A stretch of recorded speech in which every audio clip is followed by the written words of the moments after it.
Welcome to our weekly Friday Talk and Tour series when we share the opportunity to visit the studios of our wonderful artists and hear about their works and inspiration. These visits are brought to you by the Duncan McClellan Gallery and the DMG School Project of St. Petersburg, Florida. Thank you for joining us. Well, good afternoon, everybody. Thanks for being here today.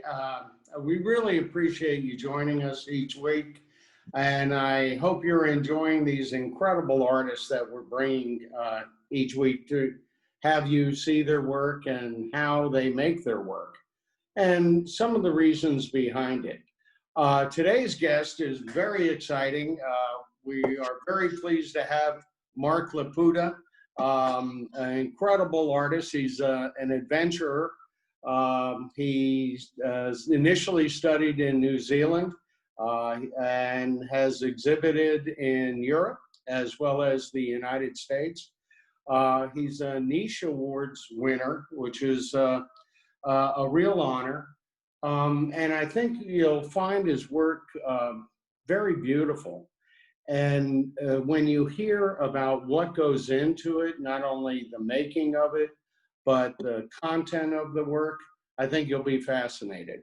For those of you that have been lucky enough to be in the gallery to see the work in person before it's been sold, because we don't get to keep it too long. But I think you'll find Mark fascinating, and thanks for being here today. Mary, take it away.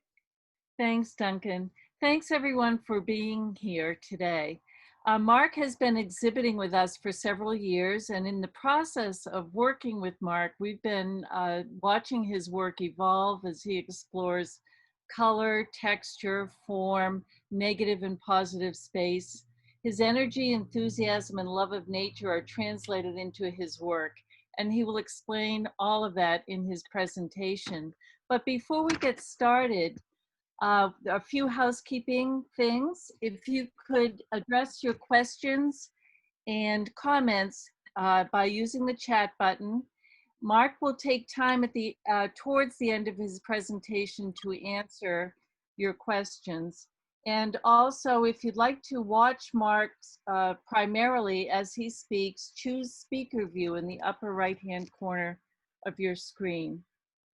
So Mark, are you ready to share your process with us and your love of glass? All right, we'll get your presentation up, and everyone enjoy, and thank you for being here.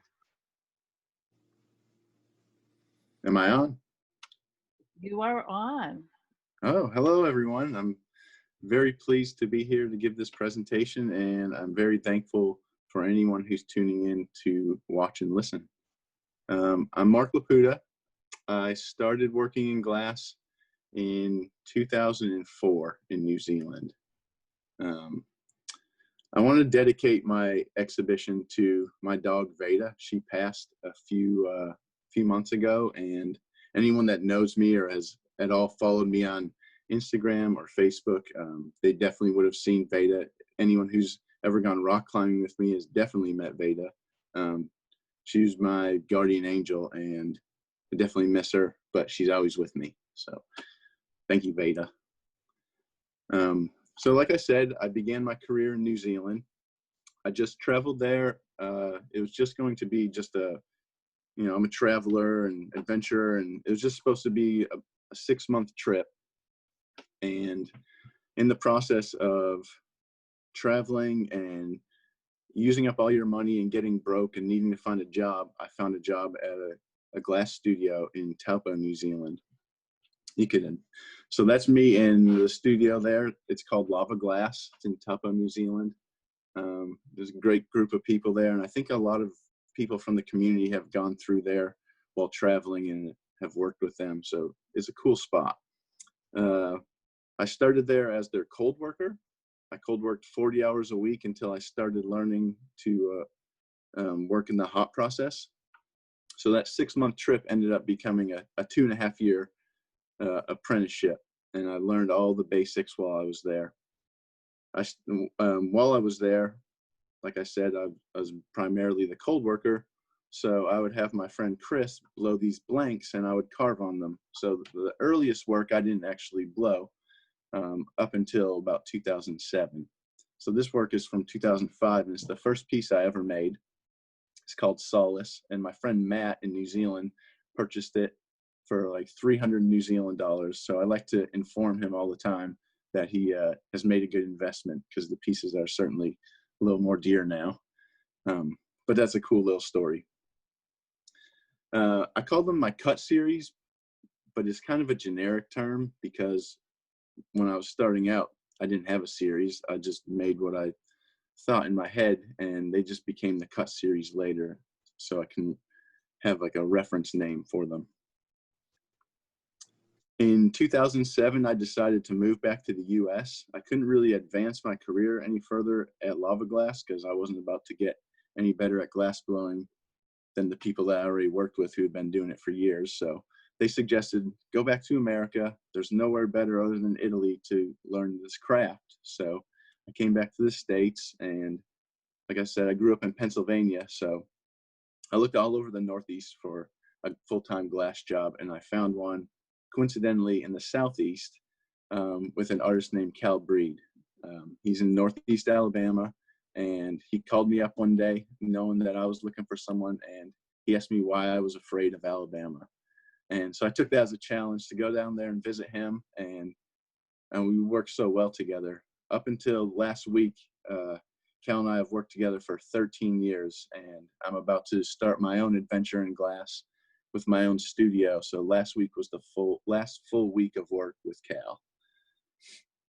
This is Little River Canyon. Our shop is located very close to it, and it's a place that's very dear to my heart, just because I've spent so much time down in that canyon exploring and swimming and hiking with Veda and rock climbing. So yeah, it's a very special place. It's very close to the shop. This is a photo of me climbing in the canyon. I'm kind of like 2 o'clock there, a little speck, but it's a spectacular place, and it's a great place to draw inspiration from. So this piece is the first piece I ever made when I moved to Alabama in 2007. And it's when I first had access to a lathe. I already cold worked a lot, and then after at that point, I started cold working even more. I don't keep track of how long certain things take because I don't want to know how crazy I am, but cold working is a very slow process. So I started working more with textures and just cold working the surfaces, trying to bend the light and use optics, and the lathe has just kind of taken over into my work. And the other day, Mary asked me, why texture? And I think a good answer to that question would just be for the love of working with the glass. Cold working is what I first knew from this material, and so I still hold that love where a lot of people hate cold working. So these pieces are some of the first pieces when I moved to Alabama. They were, I think they're around 2008, 2009, and they were featured at SOFA Chicago with a gallery from Philadelphia who I'm friends with all those guys up there, and they actually showed my work before I moved back to the States. So that was pretty cool. I think they found me online, and then they just started showing the work. I shipped a piece or two back for a little group show. This piece is from 2009, sorry. I made it at Pilchuck with an artist from the West Coast named Jeff Ballard. A lot of people might know who he is. It was a collaboration we did. We were just roommates at Pilchuck, and we just wanted to make something that we can donate to the Pilchuck auction because it's such a special place. And it ended up having a huge bidding war. So that was kind of a cool and special thing. But this was the first piece where I started creating lenses and using color overlays and cutting through them to be able to add even more optical qualities to my work. In 2010, I went back to Pilchuck as a TA for Greg Dietrich and Paul Cunningham. And I have to thank Greg here because he taught me how to do the Swedish overlay technique very, very well. And the work that will be present in the upcoming exhibition heavily uses that technique for me to create the webbed surface patterns. But this is a show this is the first solo show I did with that Philadelphia gallery, and that was also in 2009. And this more photos from that show.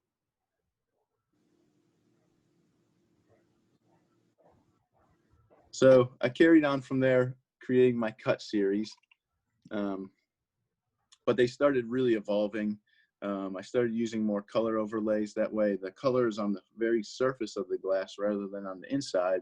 So when I do my cuts and start bending the cuts, I'm also removing color, and that's creating more windows. And through those windows, the light and glass is really thick, so the light is bent, and that gives you all those optical qualities. Also started going haywire with the texture as well. In 2013, I started working with a Dutch gallery, and my contact's name was Melvin Vandendoel, and he contacted me maybe a year prior, and I just didn't have the work. I felt very young in my career, but he contacted me a year later, and I had some work collected, and so I sent it over there. And basically from 2011. From 2011 until about 2016, almost everything I made, I sent to Europe because I just did so well over there. So I've really started my career backwards, really growing in Europe. And then around 2016, I really started focusing back on, the country that I live in, making it much easier. This Oculus series was created around that time, and also with the help of Greg's tutorials on the Graal technique and the Swedish overlay. So it was really an exploration of color at that point. And the shapes were inspired by that Oculus that you see on the Pantheon in Rome. At that time, I started doing a lot of different series. I was building up for my first solo show in Europe. Okay. And so when I started sending stuff to Europe, I'm sorry, is there a question? But when I hit cast, it doesn't cast it.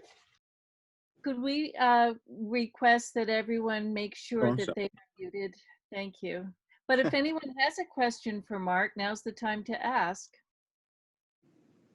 No? Okay. That must mean I'm doing a good job. So I'll carry on.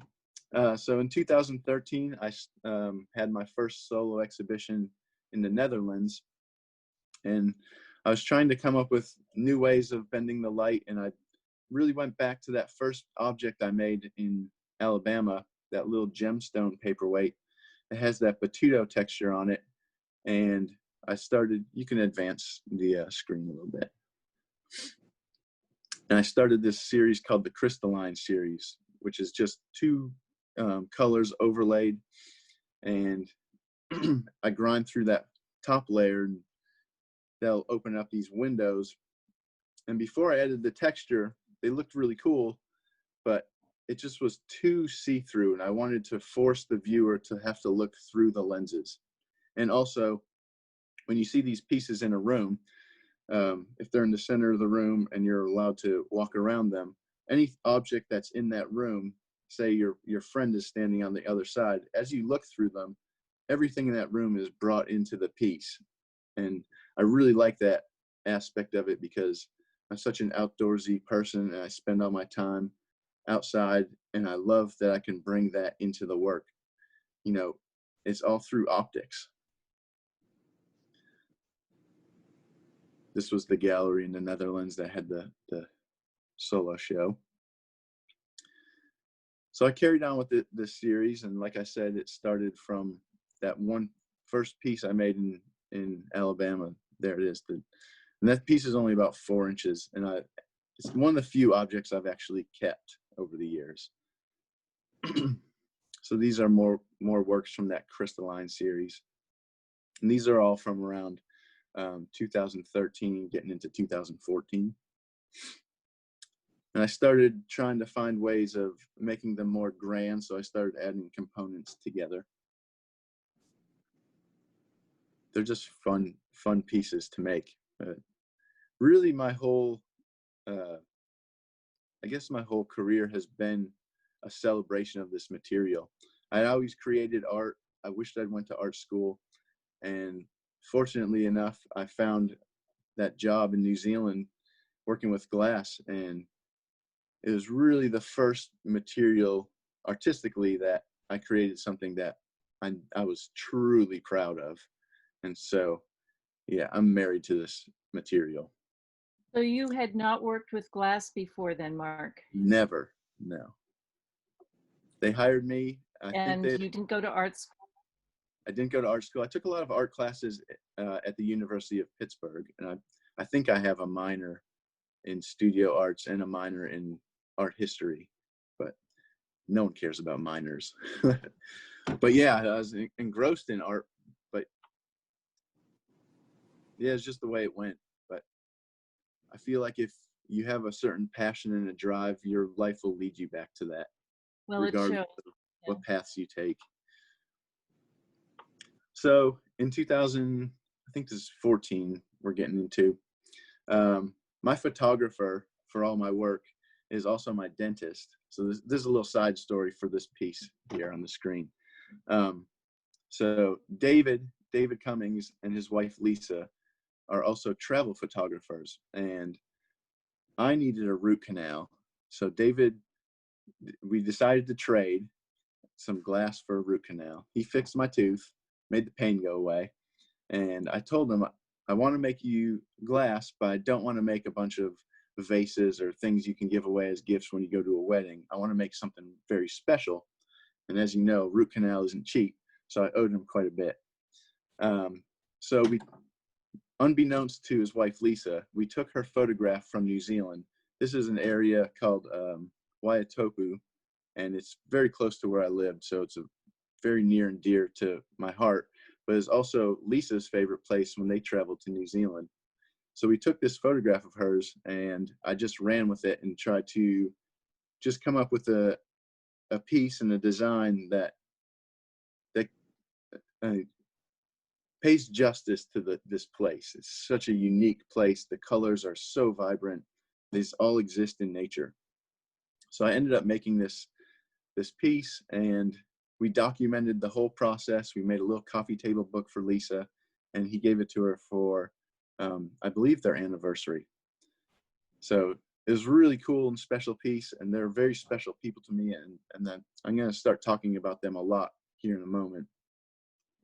But this is me at that geothermal park, and the piece that I created for David ended up being so cool and so special and so different from what I'd done, but also so tied to the natural world and the things that I love, that I knew it had to become its own series. And so the 2014 time period, I really started focusing on it.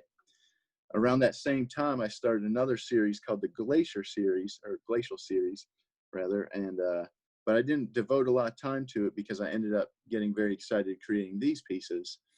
So eventually I would come back to that. And that's kind of how my work goes, and how I personally work is a lot of things snowball from the previous work. I spend so much time cold working a single piece that I have these moments where I can just decide, well, what if I did this, and this would be really cool, and change how I'm sculpting it, because I'm really using the removal process the same way a sculptor would sculpt a stone. So during that process, I have this time to change the design, or maybe I'll just take that idea and I'll save it for the next piece. And that's really how I work. These are some photos from mountains and glaciers. And like I said, that time period, I was really starting to focus on glaciers and geothermal hot pools. This is a peak in the North Island of New Zealand. That's the very tippy top. That's where I like to be. But in 2016, well, I guess 15, I was asked to do another solo exhibition in the Netherlands. And I decided that I wanted to focus the whole entire exhibition on that glacial series. And I wanted to come back to it and really give it the time and justice it deserved. So I started reaching all over from my own personal trips and the photographs from those, and just any material I could find that represented glaciers or icebergs, just the Arctic and mountains. And being a rock climber, those places are very special to you. So I wanted to focus that whole show on it. And David and Lisa had just gone to Iceland on a winter photography trip, and they came back with all these spectacular images of icebergs washed back onto the beach. And if you you can advance this a little further, and you'll start to see, well, these are from my own personal adventures. This is from a mountain in Washington. The next one, I believe, is some other photos from that. So those are like, I always take all these goofy photos with my phone, but it's all detail things that I can use back into my work. And you can see this piece here. I took that idea of the geothermal series, and just by changing the colors, it represents ice, but it's all related to that natural world and these trips and these places I go to. That's me holding lots of weight and wondering why my back hurts. So Mark, someone has asked, how much do you lose? I mean, you're starting with a blown bubble, correct? And then Yeah. you're cutting away. Okay. So on like some of those geothermal pieces, I will putty them and open them up so that rim opens. So I'm really removing just a little bit, and then a lot of this, just the surface, to carve away that color and reveal the colors underneath. But with some of the other work and some of the work, well, all the work that's in this upcoming exhibition, I removed quite a bit. I know a lot of people that work with Marini and things, they spend so much time making that pattern that they really try and utilize all of it. But for me, I create these pieces and I do all that carving and stuff, and I want the most perfect object I can get before I start cutting it. And I literally cut it into its final form. So I try not to think or worry about what I'm taking away, because I think the removal process and taking things away from an object that's already beautiful, it's going to end up being beautiful because it started beautiful. But I think the things that you take away from it, that's how you start to express your artistic voice. So I don't know if that answers the question, but for the current work, quite a bit gets cut away. But yeah, it doesn't matter to me. Oh, thank you, Mark. This is another some more photos from my trip to Washington. We stayed in that hut. It's first come, first serve. It's kind of close to Pilchuck, actually. It's probably hours drive from Pilchuck. But if you hike there, and you happen to hike there when no one else does, it's all yours. 360-degree views. It's pretty spectacular, and definitely an inspirational moment in my life. Also the same trip. You can carry on. This is me hiking up a glacier in, I believe, Rocky Mountain National Park. Like I said, I try and really, I'll work on glass, and I'll make work, and I'll work towards these exhibitions, and then I want to just break away from it and break away from the phone and just be in nature and be around these places that make you feel very insignificant. Like, we don't mean a whole lot in the grand scheme of the earth. And I think that makes me feel just proud to be here and proud to do what I do and be an artist. So this is one of the photographs. Oh, go back one. So this is one of the photographs that David and Lisa came back with from their Iceland trip. And so as I was working on all these pieces about glaciers, I used a lot of their photography from this trip. And as I was, every time I'd done an exhibition overseas, I'll work for a year and a half, and I collect all this work, and no one sees it, and then I ship it overseas. So what I've always done is I try and have at least a small little exhibition at home so that my friends and family and the local community can see what I've been working on before it's gone overseas and hopefully sold. So building up to this show, I wanted to have an exhibition, but I wanted to include David and Lisa's photography because it just makes it that much more relatable to the average viewer, and you can really see where the inspiration from nature comes back into the work. This photograph is from the company Mountain Hardware. I don't remember the name of the climber, but I was almost done with all the work for the exhibition, and I saw this photo, and I was like, nope, got to make one more piece because I need to make that strange glacial sculpture. And as you can see from that photo from David and Lisa, those icebergs that were washed back onto the beach, they just look like glass. I mean, how can you not picture or imagine glass when you see this ice? And I think that it's just so relatable. It all just comes back to nature. So as I was heading over to the Netherlands for the exhibition, I ended up going through Iceland and seeing all these places that David and Lisa photographed and getting to enjoy that landscape for myself, since it was such a huge influence on this body of work. And while I was there, I just worked a year and a half, I think, on the work, just working myself ragged, which I like to do. So don't let it sound like it's a complaint. But I was ready to take a break. And as I was here at this spot in Iceland where all the glaciers get washed to the sea and the ocean pushes them back onto the beach, I got an email. For some reason, I had my phone. Usually don't do that. And I got an email asking to do another exhibition in 6 months. And it was at a museum in Alabama, and I just couldn't say no. So what I ended up doing was having kind of a retrospective of the work, because it spanned a 10-year period where I resided in Alabama. So I went back to all those pieces. This was another work from the glacial exhibition, and I was trying to find a way or a technique that I can mimic ice crystals from these photographs I had. And I ended up just using this Swedish overlay growl kind of technique, and I ended up coming up with this pattern, and I was so in love with it and so proud of it that I knew after the exhibition was over, I knew it would become its own series.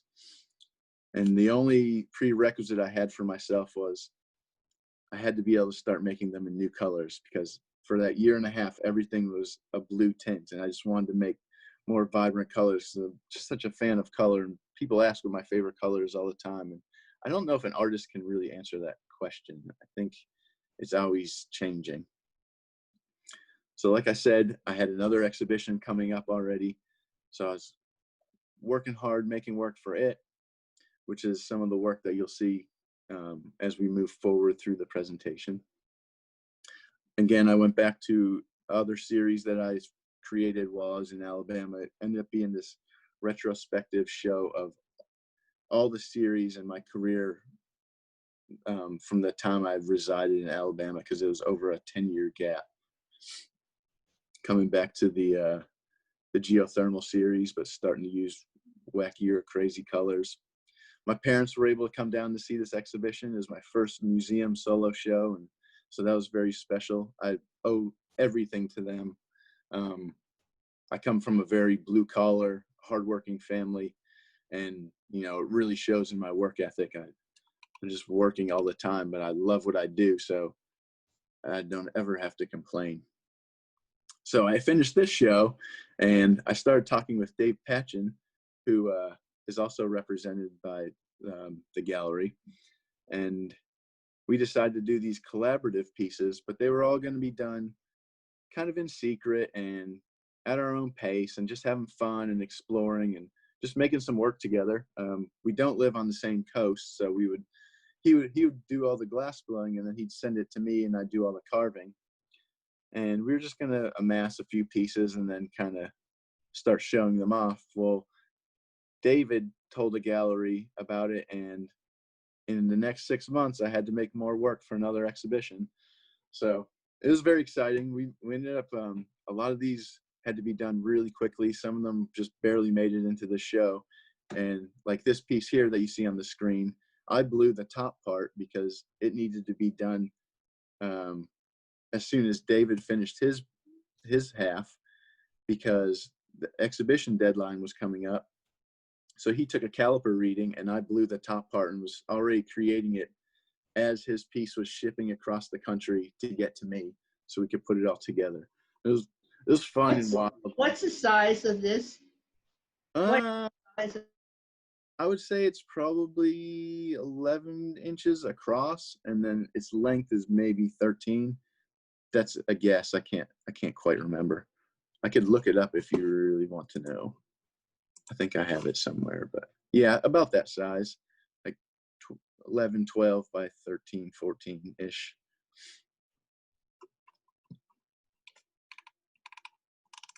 So once we finished those collaborative pieces, I knew I wanted to come back to that tensile series and really begin focusing on it. You could advance a little bit. So the rest of this presentation, I'm going to focus on this series and also how it's created.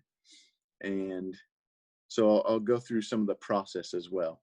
So we have a little video coming up, and I'll let you watch it. It's nice and loud. I'm also definitely a rock and roller. I grew up on rock and roll, so music is a huge influence for me. A lot of people don't know, but a lot of the titles come from music that I'm listening to while I'm creating the work. So I'll go ahead and let you play it. It's just a short little clip.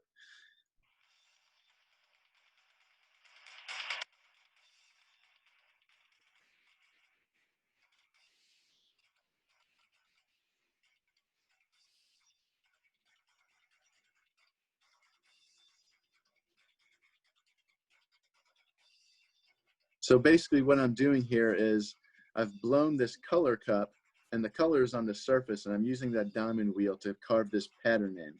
So that's how I get the surface pattern for all these pieces. And Mark, can you show us the cups after the Yeah, video? absolutely. And I use different profiles of wheels, and they help change the pattern slightly sometimes. So these are some cups on this image here of, they're already carved and they're ready to be picked up for the final form. So basically this work has 4 real stages. It has the stage where I blow the cup, and then that has to cool down. Once it's cold, I'll use diamond wheels to carve this pattern in. So I have 2 cups here, I'll show you in a moment.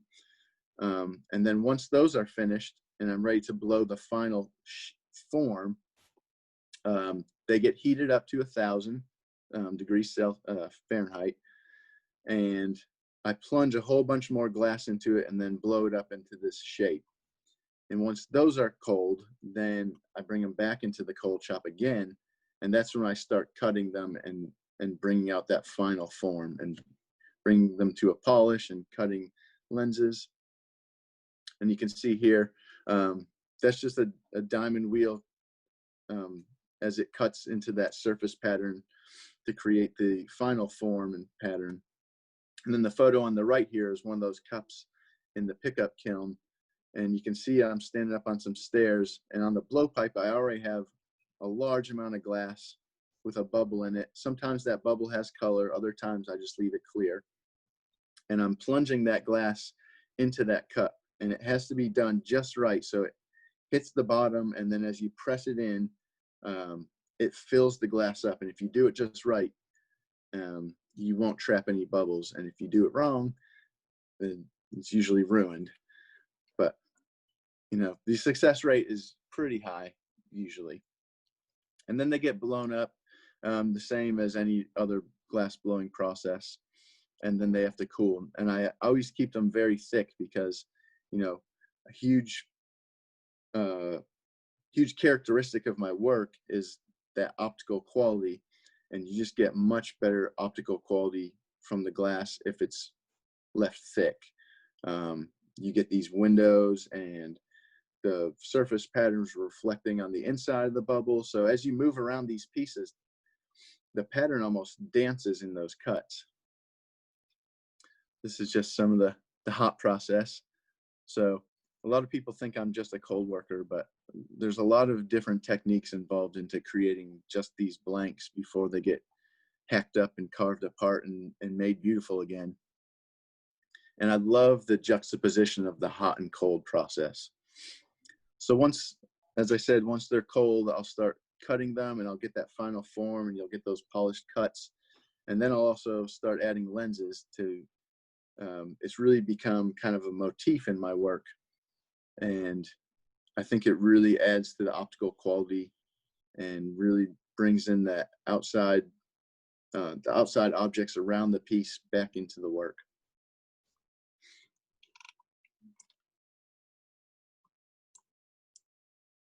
There's David's head as we photograph some of the newest work. This photo is from last Sunday night. And so I've been busy editing photos all week. And so all these photos coming up are all works that are going to be in the exhibition. And some of them, I'm not showing you all of them because I want, you know, a lot of the work to be a surprise when you come see it in person. But a few of the others you'll see. This is work that's already available at Duncan's Gallery, so you're welcome to go and view it. It is called Fertile, I believe. Oh, sorry, Verdant. And then this is a new work called Anthem, and I'll only let you see this little sneak preview detail shot. This is Moon Age Daydream, an obvious stolen title from David Bowie. So I was listening to a lot of David Bowie as I was creating that one. So over the summer, I did this road trip with this beautiful girl named Melanie Long, who I met at Pilchuck 10 years ago. And basically all year, I've been really starting to focus my life and find all the things that make me happy, and anything that doesn't make me happy, I've been trimming it from life. I think this time has really made people focus on the things that are good. At least hopefully it has done that for people. That's what it's done for me. And Melanie and I have reconnected. And so all this work, a lot of it has titles that are a little personal to us, that might not make sense, but still related in nature. But it's a lot of things from our trip. And so this piece is titled Homage to the Mountain Passes, and it just relates to, just like all of my work really, is just exploration of natural places and adventuring and taking trips and seeing new things. It always re-energizes me and makes me excited to create new work. And I think this series has really started evolving into a way of celebrating and just loving working with glass and color and finding different color patterns. The series has taken on going from that glacial series and trying to mimic ice, and now it's just really about the love of making glass, because I love what I do. And if I didn't do this as a profession, I'd be doing it all the time in my spare time. And I just feel lucky enough to have the opportunity to do this as my career. So these are pieces, again, that will be in the exhibition. I also want to talk about what I have coming up in my career for the upcoming future. So as I mentioned previously, I've lived in Alabama for the last 13 years, and I've really built my career up working with Cal and making my work. And I've learned so much from him that we've always thought of this as an incubator, and I feel like I've fully incubated. I'm this chick now, kind of like a budding teenager, and it's time for me to set out on my own. So my friend Steve Hagen, who also shows work with Duncan, him and I are in the process of moving me to Oregon, and we are going to open our own little art studio. We're not going to have a hot shop, but we plan to, both of us have always worked for other people, and we've both been working, myself for 16 years in glass and Steve over 20. And it's just time for us to spread our wings and create our own work. So, where are we on the slides? Well, we're full. We're Oh, all I forgot. These aren't on my slide. Okay. You can advance. There should be some photos of Steve and I coming up. so. But we're just very excited to have, go move forward with this new adventure in life. And we are very much married to glass. And both of us are so in love with the material, and just, we know this is what we want to do until the end. And so we're ready to take that step and just see where it goes. This is exciting. So that's Steve at Orbix at Cal's studio making one of his citrus fruits, and that's me on the pipe helping him. And I can't wait to work with him. He's one of my best friends, and it's just very exciting. And Mark, then do you have a kind of an estimate for when you hope your studio will be up and running? I I know do that's not. yeah. We were hoping to be up and running already. I was out there in August looking for studio space to rent, and anyone that has tried to buy anything in Oregon as far as property goes knows it's super expensive. And we just couldn't see renting a studio and paying someone else's mortgage. So we are in the process of buying a house together that hopefully has a shop already or large garage. And we're just buying a house together like a married couple, just two good friends trying to have an art studio and not bury ourselves in debt. So it's really exciting. But just this week we finally had pre-approval of a mortgage loan. So I'm actually flying out there on Sunday, and we'll begin to, properly look for a place again, because August was pretty discouraging when all we saw was, we didn't find anything. We thought it was going to be so easy to just rent a space, and, it wasn't that at all. But I think this will be a wiser move for us, and it's more exciting, and it's now all coming together again. So it's cool.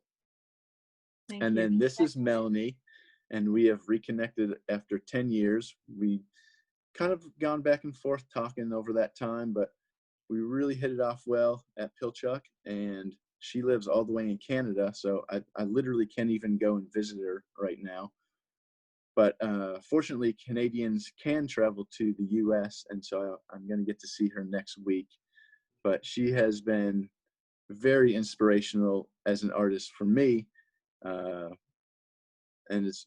I think from knowing her and just feeling loved and happy, the work has just, I've really started pushing the forms, and everything in life is just so exciting right now. So I have her to thank for a lot of it. So thank you, Melanie. And that's one of the first days of us reuniting, and we're very much a strong couple now. And that concludes my presentation. So thank you so much. Thank you to my friends that have helped me create this work. My friend Mike, Steve, Melanie, my friends Lori, Cal, everyone at Orbix, just thank you. And I really look forward to showing this new work at Duncan's Gallery, because it's an exceptional gallery with a great staff and great people there. And just thank you. I'm so fortunate to have this life. So it's awesome. The end. Thank you, Mark.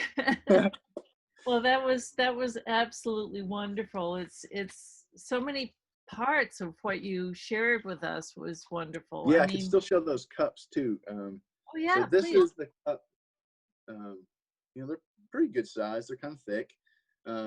So basically, the color is all the way on the surface. So you have to use a special technique. Basically, you join two bubbles together and then you turn one bubble inside out over the other, and that allows you to have the color on the surface.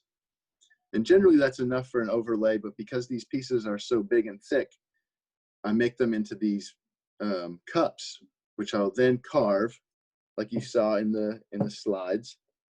So here's another one that's carved. This one's ready to pick up and blow into a much larger piece that I'll later cut into its final form. But this one you can see I used a wheel that has a point, so they are, I don't know what that shape is, an eyeball. They're more like pointy on the ends. Sometimes I use different profiles to get just slightly variations in pattern. So when they get blown up, it's just a little bit different. But another thing I forgot to mention is how important the color is for this series of work, because anyone that's worked with glass or knows about glass, to get the different colors, the companies that make the colored glass for glass blowers, different elements from the periodic table go into the melt. And so everything has a different characteristic because it has a different melting point. And so certain colors don't behave the same. And so I've made pieces as I explore the different colors and color combinations that the pattern doesn't do the same thing because the color behaves so different. So it's also been an exploration of the material itself and the chemistry and the makeup of glass. So that's been sometimes trying, but mostly very fun and exploratory. And the work that's going to be in this exhibition, I've really started to explore colors, and I've really dove deep into the opaque colors that are offered to glass blowers, which I haven't used a lot of in the past, but are instrumental in creating that pattern. It looks like webs, and the reason it looks like that is because the color will behave a certain way. And if it doesn't behave a certain way, the pattern in its final form looks totally different, and it just has a totally different life form. We have several questions that may be related to that. Perfect. And one is, what is her medium? Or, oh, her medium. I'm sorry, that's Melanie. Melanie. I'll you about Melanie. She is also a glass artist. She's worked in casting. She's a glass blower. She's a much more well-rounded artist than me. She's an incredible painter. In fact, I could show you this little. She sent this to me, very special little gift that she painted, Veda and I, which I got as a gift maybe 2 weeks ago. So she's an incredible painter as well. So she spans a lot of different mediums. She's very versatile as an artist, and I'm very jealous of that. But she has inspired me to begin drawing again, because I very rarely draw my ideas, or if I do, it's just more notes. And now I've been drawing and painting a little, and it's actually been very, very fun. It's far more interesting of an activity than sitting in front of the television at night. So I've just been drawing and painting with my roommate Mike almost every night. It's been really fun. Nice. There's another question, and I know this is a long answer, but if you could briefly just describe what a Swedish technique is, or Okay. So it starts out, my assistant, Eric Harper, gotta give a shout out to him. He'll bring over some color. So like this cup here, I'll use the other cup. So this cup is robin's egg blue, and the inside is black. I'm very excited about this cup because I haven't done these colors before. But anyway, Eric will bring the black. I'm sorry. He'll bring the outside color, and I'll drop it over a bubble, and I'll smear it so that bubble is encased. And then right on top of that goes the black. And then that gets blown up into basically a sphere about the size of a softball, a bubble. And then Eric will babysit that and keep it warm for me. Well, on another blowpipe, I start another bubble, just clear, and it'll be more elongated shape.